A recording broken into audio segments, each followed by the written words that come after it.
नमस्कार मित्रों, मैं मालती मिश्रा आप लोगों के सामने आज उपस्थित हूँ अपनी एक कहानी मेरी दादी के साथ। आशा है आप लोगों को पसंद आएगी।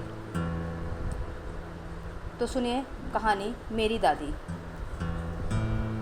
ट्रिन ट्रिन फ़ोन की बजने की आवाज़ आ रही थी और मैं बाथरूम में थी तो उठा नहीं सकती थी। घर पर भी कोई नहीं था जिसे फ़ोन उठाने को कहती। पता नहीं किसका फ़ोन होगा, क्या पता कोई ज़रूरी फ़ोन भी हो सकता है। सोचते हुए जल्दबाजी में मेरे हाथ से पानी का मग छूट गया और फ़ोन की घंटी भी बंद हो गई। 10-15 मिनट में मैं बाथरूम से बाहर आई। आते ही सबसे पहले मैं अपने फ़ोन की ओर लपकी और मिस कॉल चेक किया तो कोई अनजान नंबर था। खैर छोड़ो, मुझे किसका ज़रूरी फ़ोन आने लगा। सोचते हुए मैंने फ़ोन को टेबल पर रख दिया।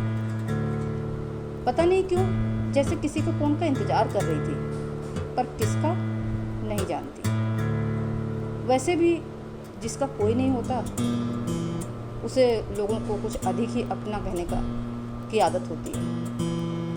शायद ये मन के भीतर की वो अनकही चाह होती है जिसे किसी के साथ साझा नहीं किया जा सकता, या फिर स्वयं को बहलाने का एक निमित्त मात्र। फिर चाहे भले ही लोग थोथा चना बाजे घना कहकर मेरे पीछे हंसते ही हों। मेरी दुनिया भी मेरे परिवार तक ही सिमटी हुई है। ना कोई रिश्तेदार, ना कोई सखी, ना सहेली। जो भी हैं वो सभी सैकड़ों किलोमीटर दूर हैं, जिनसे कभी कभी फ़ोन पर ही बात हो पाती, और जाना तो सालों में ही हो पाता। मैं तो खुद से ही बातें कर लेती हूँ, खुद ही खुशी मना लेती हूँ, और कोई दुख हो तो अकेले ही बैठकर रो रो कर शांत हो लेती हूँ। फिर भी मेरे भीतर का खालीपन मुझे कभी अकेला नहीं छोड़ता, और शायद यही खालीपन मुझे ये उम्मीद नहीं छोड़ने देता कि मैं अकेली नहीं हूँ। मेरा एक छोटा सा परिवार है, पति और मेरी 2 बेटियाँ, और मेरी पूरी दुनिया मेरे छोटे से परिवार के इर्द गिर्द ही सिमट कर रह गई है। मेरा जीना मरना सब इन्हीं के साथ है। आज मैंने ऑफिस से छुट्टी ली हुई थी कि घर पर थोड़ा आराम करूंगी। पति आज ऑफिस और बच्चों के स्कूल जाने के बाद रोज़मर्रा की सफाई वगैरह करके नहाकर नाश्ते की तैयारी करने लगी। अचानक फिर से फ़ोन बज उठा। मैं जल्दी से बैठक की ओर लपकी और इतनी जल्दबाजी में फ़ोन उठाया कि मेरे हाथ से फ़ोन छूटते छूटते बचा।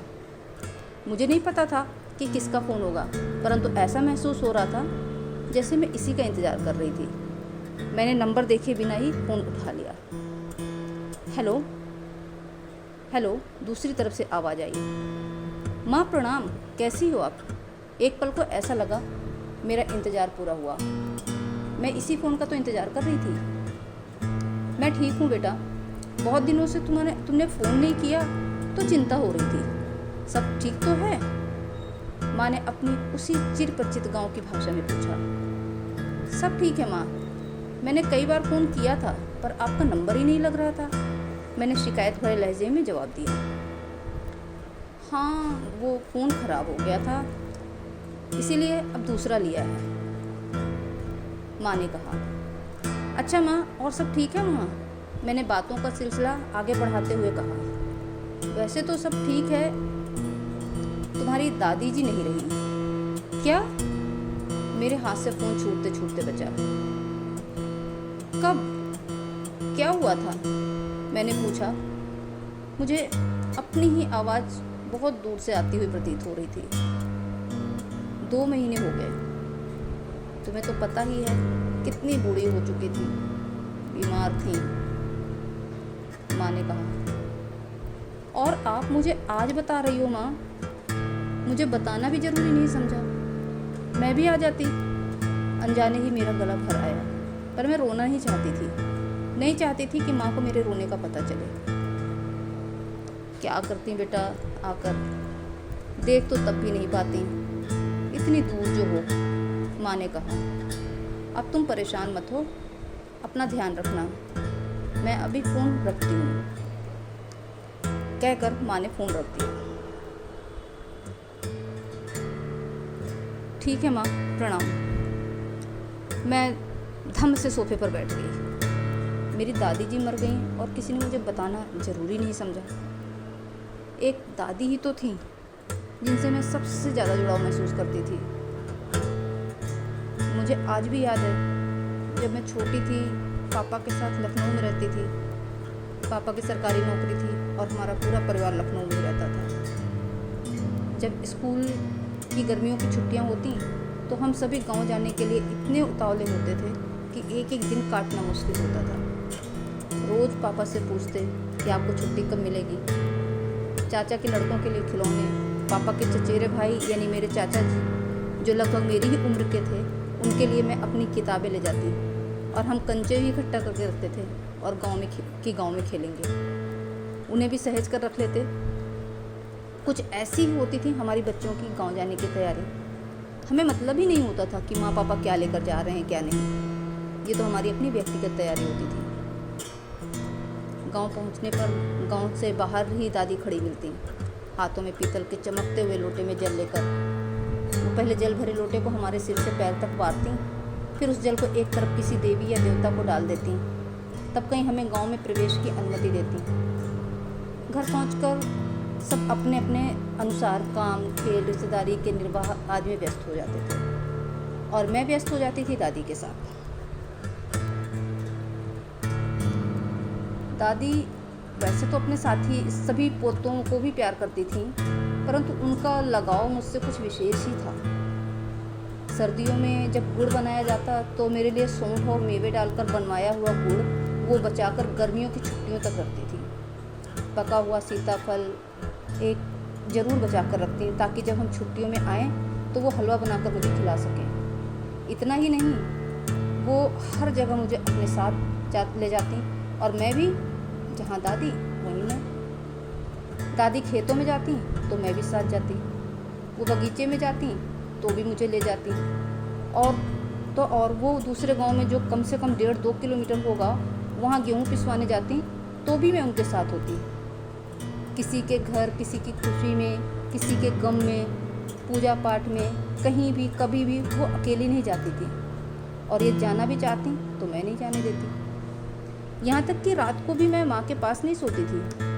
हम जब तक गांव में रहते मैं दादी के पास ही होती थी। हम कभी छत पर सोते तो किसी गांव में किसी कहीं दूर बल्ब जलता दिखाई देता था।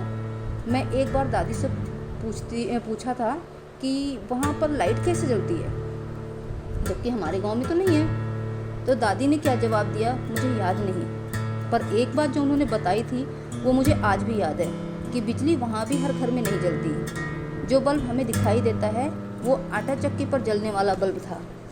कुछ ऐसी ही होती थी हमारी और दादी की बातें। वो रोज़ एक नई कहानी सुनाते हुए धीरे धीरे मेरे बालों में हाथ फेरती रहती और मैं कहानी सुनते हुए कब स्वप्न लोक की सैर पर निकल जाती मुझे पता ही नहीं चलता। मेरे बालों में उनकी उंगलियों का वो कोमल स्पर्श मुझे आज भी महसूस होता है। गांव में कहाँ नदी है, कहाँ तालाब है, कितने खेत हैं और कहाँ कहाँ है, ये मुझे दादी के ही कारण पता चला। मेरे पापा जी 3 भाई हैं और पूरे परिवार में मैं अकेली लड़की। शायद ये वजह भी रही हो मेरी दादी के प्यार की। जो भी मुझ पर कोई टिप्पणी करता उसका पहला सवाल यही होता कि मैं लखनऊ में दादी के बिना कैसे रहती होंगी।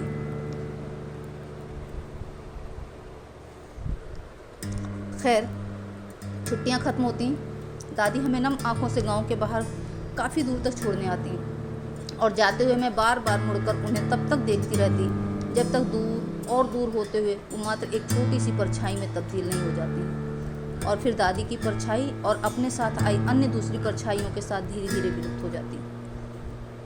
हर साल गर्मियाँ आती, स्कूल की छुट्टियाँ होती और फिर यही सिलसिला। मैं कुछ 9-10 साल की होंगी जब मंझले चाचा की जिद पर मेरे पापा और दोनों भाई चाचा के बीच में बंटवारा हुआ था। तब दादी को कितना दुख हुआ था मैं खुद इसकी साक्षी हूँ। दादी अपनी हमराज हमदर्द मान अपनी किसी सखी के घर जाती तो मैं भी उनके साथ होती थी। वो उनसे घर की तनावपूर्ण स्थिति के बारे में बात करते करते रो पड़ती थी। भले ही दादी की बातें उस समय मेरी समझ से परे थी, परंतु उनकी आंखों से बहते आंसू मुझे भी रुला देते थे। मैं दादी की बाँह पकड़े उनसे ऐसे चिपक कर बैठ जाती मानो मुझे भय हो कि दादी मुझे छोड़कर कहीं चली न जाए। मुझे रोती देख सभी यही कहते हैं कि पूरे घर में सिर्फ इसे ही तुम्हारी चिंता है। और आज मेरी दादी सच में सदा के लिए मुझे छोड़ गई। छोड़ तो वो मुझे 2 महीने पहले ही गई थी, पर उनकी उंगलियों के कोमल स्पर्श का एहसास आज 2 महीने बाद मुझसे दूर हुआ।